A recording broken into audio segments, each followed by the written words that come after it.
लड़की ने तो मुझे परेशान करके रख दिया है। न रातों को सोती है, न पूरा पूरा दिन कुछ खाती है। समझ नहीं आता आखिर इसे हो क्या गया है। अरे रिलैक्स करो माला, बच्ची है वो, किसी बात से मूड खराब होगा।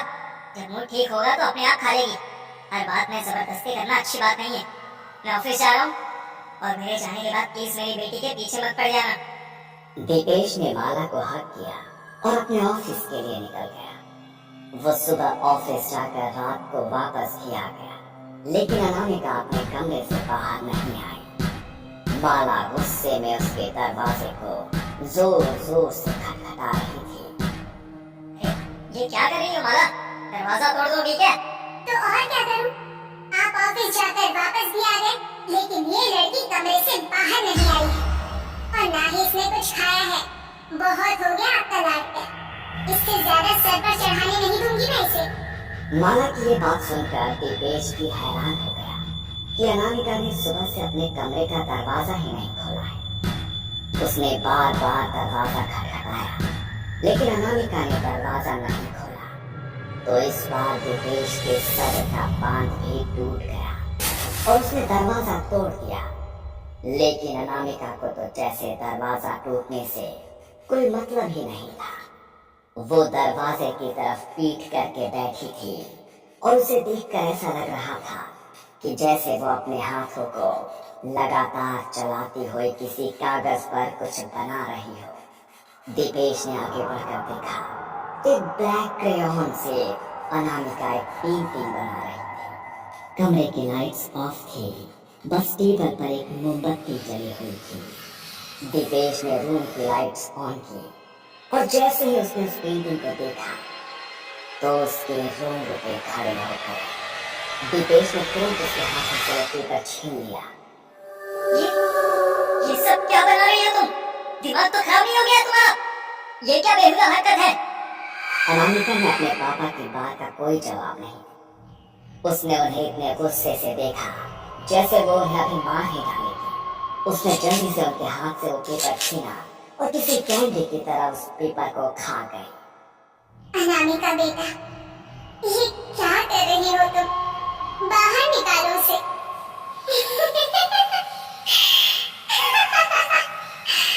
अनामिका अपने घर वालों की तरफ देखकर इतने भयानक तरीके से मुस्कुराई कि उसे देखकर उसके घर वालों के रोंगटे खड़े हो गए।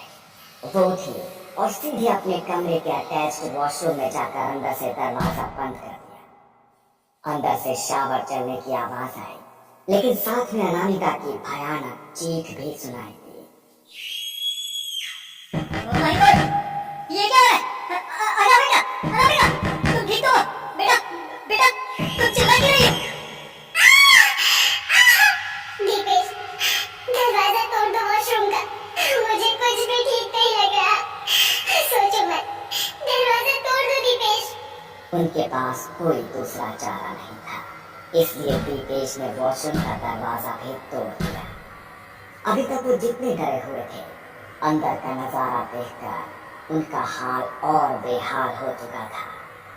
अनामिका वॉशरूम के फर्श पर गिरी हुई थी और शावर से उबलता हुआ पानी गिर रहा था।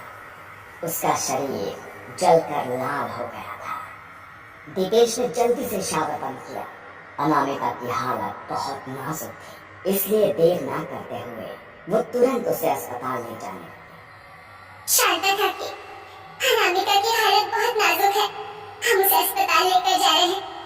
आप यही रहना, आजाद शायद आपकी जरूरत पड़ सकती है। शांता काकी ने माला को हौसला दिया और रात को वहीं रुक गई। वो लोग उसे अस्पताल लेकर गए और यहाँ शांता काकी ने घर में तिल के तेल का दीपक जलाया। वो हाथ जोड़कर बैठी रही, लेकिन वहाँ अनामिका की हालत बहुत खराब थी। देखो, ना तो इस लड़की को कोई मेंटल प्रॉब्लम है और ना ही इसने पहले कुछ ऐसा किया है, तो अचानक से ये सब कैसे हो गया? देखो तो इसको जरा, क्या हाल बना लिया इसने अपना। तो पूरी बॉडी पर छाले बन चुके हैं। पता नहीं कितने महीनों में जाकर ठीक होगी ये। और हाँ, अगर इसने फिर से ऐसा कुछ कर लिया ना, तो इस बार इसे बचा नहीं पाएंगे।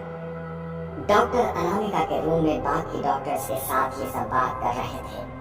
1 हफ्ते तक अनामिका को अस्पताल में ही एडमिट रखा गया। इस बीच उसने कुछ खाया तो वो सिर्फ दवाइयाँ थी। उसकी हालत ऐसी हो गई थी कि जैसे कोई सूखी हुई लकड़ी हो। घर आई तो माँ पिताजी के साथ साथ शांता काकी ने भी उसका बहुत ध्यान रखा। डॉक्टर्स ने उसके घावों पर दवाई लगाने के लिए दी थी। उसके घावों के भीतर पस भरी हुई थी। जैसे ही माला उसके घाव पर दवाई लगाती थी तो अनामिका दर्द से बिलख उठती थी। उसे दर्द से बिलखते देखकर माला के आंसू निकल जाते थे। इतनी हंसती सुंदर सी खिलखिलाती हुई बच्ची थी मेरी। पता नहीं किसकी ऐसी नजर लग गई। इसकी ऐसी हालत और देखी नहीं जाती है मुझसे। आपकी तकलीफ मैं समझ रही हूँ मालकिन। अपने बच्चे का दुख दुनिया का सबसे बड़ा दुख होता है। आप जाइए और थोड़ी देर आराम कर लीजिए। तब तक मैं अनामिका बेबी का ध्यान रखती हूँ। शांता काकी ने माला को थोड़ा हौसला दिया। कई रातों से माला भी ठीक से सोई नहीं थी तो वो अपने कमरे में आराम करने चली गई। शांति काकी अनामिका के बिस्तर के बगल में चटाई डालकर बैठी थी। लगभग 1 घंटा बीत गया होगा। अनामिका जोर जोर से चीखने लगी। उसके जले हुए घाव से खून निकलकर बहने लगा। वो इतने दर्द में चीख रही थी कि अगर कोई उसकी चीख सुने तो उस दर्द की अनुभूति से भी उसकी आत्मा कांप जाए।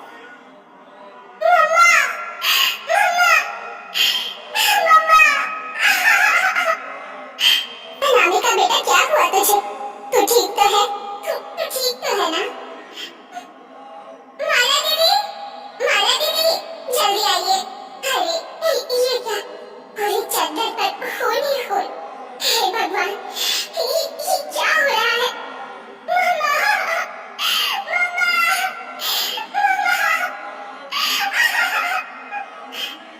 अनामिका की चीख सुनकर माला और दिपेश दौड़ते हुए उसके कमरे में आए। उसकी हालत देखकर उन दोनों के आंसू थमने को नाम नहीं ले रहे थे। अनामिका बुरी तरह से बिस्तर पर तड़प रही थी और दर्द से तड़पते हुए बार बार अपनी माँ को पुकार रही थी। प्लीज कुछ कीजिए दिपेश। अपनी बेटी की ऐसी हालत और नहीं देख सकती मैं।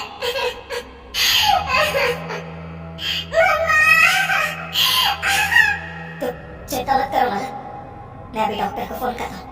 हमारी बच्ची बिल्कुल ठीक हो जाएगी, बिल्कुल ठीक हो जाएगी। हाँ मीम साहब, बेबी बिल्कुल ठीक हो जाएगी। आप हौसला मत हारिए। शांता काकी ने माला को थोड़ा शांत किया। थोड़ी देर बाद डॉक्टर आए और उन्होंने जब अनामिका की हालत देखी तो उनका भी दिल दहल उठा। उन्होंने जल्दी से अनामिका को दवाई लगाई। उसके घावों में दवाई लगने से कुछ राहत महसूस हुई, लेकिन डॉक्टर्स को समझ में नहीं आ रहा था कि आखिर ऐसा क्यों हुआ और कैसे हुआ। ओह माय गॉड, ये सब क्या है? ये पूरी लाइफ में मैंने आज से पहले ऐसा कुछ भी नहीं देखा। बेटी को देखकर ऐसा लग रहा है कि किसी ने जानबूझकर उसके साथ ऐसा किया है, और वो भी पूरी जान लगाकर उसके पूरे शरीर को छीन दिया किसी ने। क्या? लेकिन ऐसा कौन कर सकता है? अनामिका के साथ तो कमरे में शांता काकी थी। शांता काकी, आपने मेरी अनामिका के साथ ऐसा किया? आप ये क्या कह रही है मालकिन? अनामिका मेरी बेटी जैसी है। मैं भला उसके साथ ऐसा क्यों करूंगी? नहीं मम्मी, शांता काकी ने मेरे साथ कुछ नहीं किया। वो बेचारी तो मेरे लिए यहाँ पर चटाई पर बैठी थी। मुझे खुद समझ नहीं आ रहा कि आखिर ये सब हुआ कैसे। बस ऐसा लगा कि कोई मेरे शरीर में अनगिनत इंच चुभा रहा है। मेरे शरीर में इतना दर्द हुआ कि मैं बता नहीं सकती। मेरे शरीर मेरे काबू में नहीं था मम्मा। कोई जानबूझकर मेरे साथ गलत करना चाह रहा है मम्मा। लेकिन अनामिका, तुम तो कह रही हो तुम्हारी दाई ने ऐसा नहीं किया और कमरे में उनके अलावा कोई और नहीं था। फिर कौन तुम्हारे साथ जानबूझकर करेगा ऐसा? मैं नहीं जानती, मैं कुछ भी नहीं जानती। लेकिन मुझे इतना पता है, कोई मुझे मारना चाहता है, लेकिन आसान मौत नहीं देना चाहता। कोई चाहता है कि मैं तड़प तड़प कर मरूं, तड़प तड़प कर मरूं।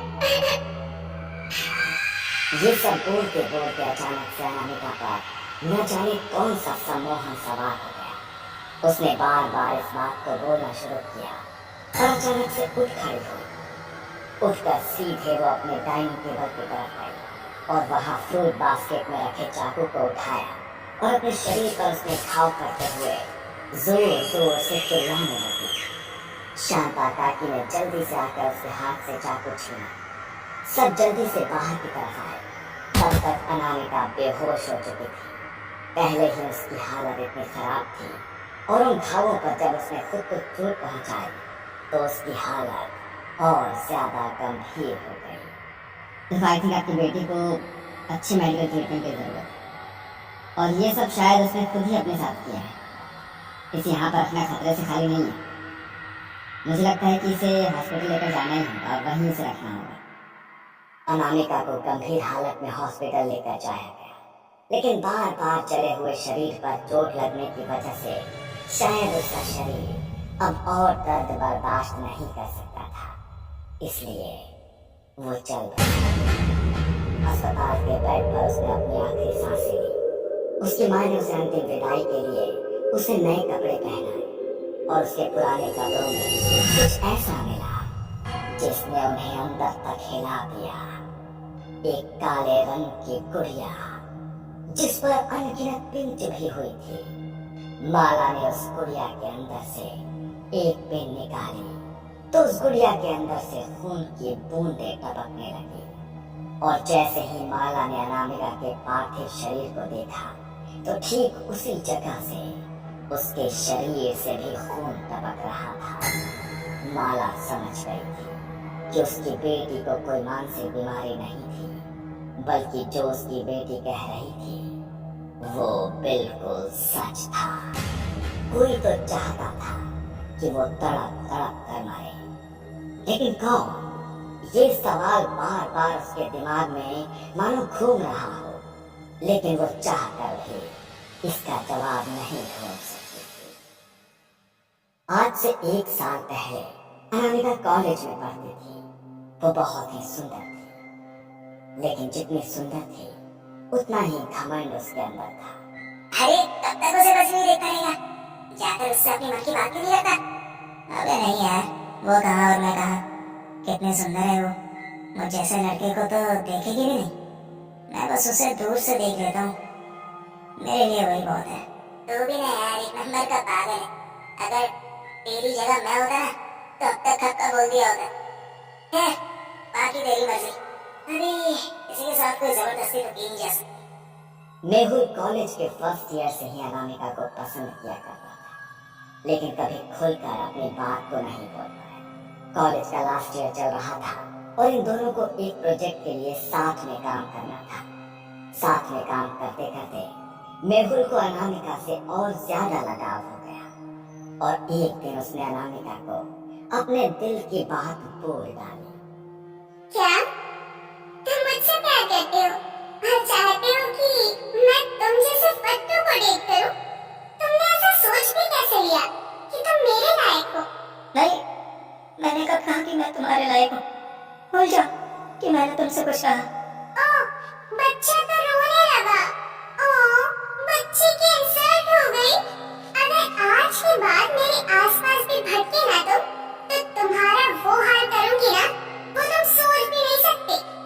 अनामिका ने पूरे कॉलेज में ये बात फैला दी और सब ने मिलकर मेहुल का मजाक उड़ाना शुरू कर दिया, लेकिन फिर भी मेहुल सब कुछ सहता रहा। अंदर ही अंदर उसका दम घुटने लगा था। धीरे धीरे उसने कॉलेज जाना भी छोड़ दिया और बस दिन रात अपने कमरे में खुद को बंद करके रहे। मेहुल, खाना खा ले बेटा, कमरे से बाहर आ जा। कोई परेशानी है तो मुझे बता। मेहुल, मेहुल। मेहुल ने कोई जवाब नहीं दिया और बस इसी तरह अपने दिन बिताने लगा। तभी एक दिन अचानक उसके फोन पर अनामिका का कॉल आया। वो बहुत घबराई हुई थी। हेलो, मेहुल, मैं बहुत बड़ी मुश्किल में फंस गई हूँ यार, प्लीज मेरी मदद करो। मुश्किल?